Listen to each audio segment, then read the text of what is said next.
as indicators. Activity 5.3, collect the some China rose गुड़हल petals and place them in a beaker. अब आपको क्या करना है कि कुछ गुड़हल के फूल और उसके साथ उसकी पंखुड़ियों को कलेक्ट करना है, उसके बाद उसे हमें एक बीकर में रखना है. ऐड सम और ऐड करना है warm water. Keep the mixture from some time till a water become colored. Use the colored water as a indicators. Add the 5 drops is indicators each of the solution given in 5.4. What is the effect of the indicator acidic, basic and a natural solution? China rose indicators figure 5.3 turn in the acidic solution to the dark and basic solution to green. अब आप क्या देखते हो कि आपने जो solution किया तो उसमें क्या हो जाता है, जो डार्क कलर है ना, तो एसिडिक कौन सा कलर का हो जाता है, पिंक कलर का हो जाता है. उसके बाद में जो बेसिक का हमने सॉल्यूशन किया उसका कलर क्या हो जाता है, ग्रीन हो जाता है. तो इस तरीके के सॉल्यूशन के बाद हमें पता चलता है. तो हमने एक ये सॉल्यूशन किया, ठीक है. अब आप देखते हो कि आपको पता चल गया कि किस तरीके का सॉल्यूशन हुआ था. तो उसका एक तो हरा रंग हो गया, दूसरा गुलाबी रंग हो गया, ठीक है. Now activity is 5.4.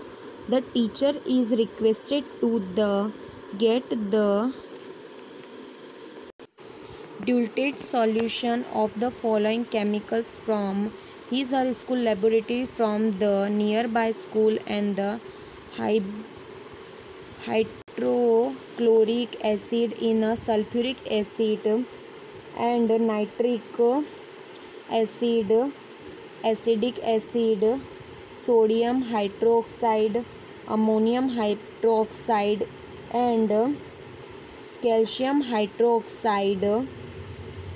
तो ये जितनी भी चीज़ें हैं तो ये हमारे शिक्षक के साथ, मतलब हमें टीचर के साथ हम हमारी स्कूल की लेबोरेटरी में कर सकते हो. तो जिसके साथ साथ हमें क्या क्या चाहिए, तो hydrochloric acidic, sulphuric acidic, nitric acidic, acidic, sodium hydroxide, ammonia hydroxide, calcium hydroxide. तो ये सारी चीज़ें हमें चाहिए. अब उसके बाद हम लोग जो टेबल 5.5 में दिया गया, अब उसके आगे देखिए अब हमें क्या करना है. Next, demonstrated the effective of the 3 indicators on each this solution recording your observation 5.5. तो जो भी ऑब्जर्वेशन आप करते हो, तीनों सूचकों के बाद जो ऑब्जर्वेशन आपने किया है, तो उसके बाद आपको टेबल 5.5 में लिखना है. Fermentation in yeast. Requirements: 2 test tubes, 2 1-hole cord, sugar solution.